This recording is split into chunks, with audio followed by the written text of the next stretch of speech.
learn anything from it. But again, I'm just saying there's a group of folk out there that's what they're including now in their study of Scripture to give us information about the Scriptures. But I think it's necessary too. It's necessary. It is interesting It's because necessary for. there are, if nothing else, there are, I don't know, body gesture interpretations that are different. Right, for exactly. different people. And the thing about it is too, y'all may disagree with me on this, there's a lot of misinterpretation of Scripture that goes around where people have latched on to one understanding of that Scripture, think it can't mean anything else, and then take it to persecute other people with it. Now, y'all, that may not be your experience. So all they're trying to do is broaden that understanding of Scripture, and so that we will have more to draw on than what we have been traditionally taught. Because I don't know about the church you grew up in, but we kind of grew up in a church situation where whatever the elders believe, they pass it on, they pass it on, they pass it on. Mm-hmm. So this is, I'm just saying, it's happening.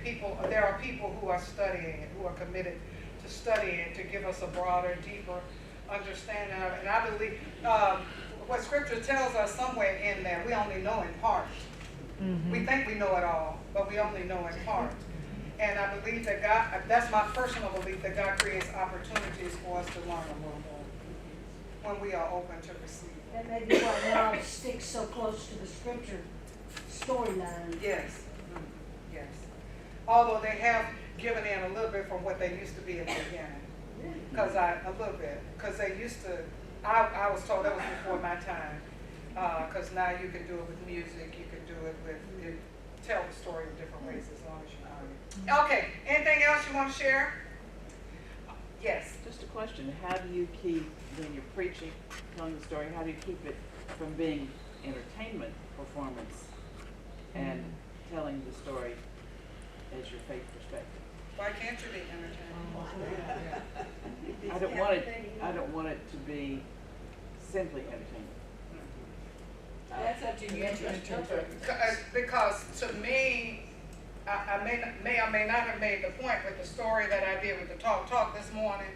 My point was, the people could tell their story because in African American storytelling, rabbit tales, other animal creature speaking tales, they were oftentimes social commentary that they sort of wove into the framework of these innocent characters speaking parts in there, but deep truths being exposed at the same time. Slaves could tell master's children, make social commentary about the way master was treating them, and the children would laugh and be entertained by them. And they were making much deeper points that still away to Jesus. The spirituals, many of them, the same thing. So for me, they don't have to be mutually exclusive. I can make that statement about gossip is a bad thing. Or I can tell you this entertaining story, invite you to join in with me as I'm telling it, and I can hit you at the end and just say, that's just a whole bunch of gossip, and you know no good thing comes from gossip.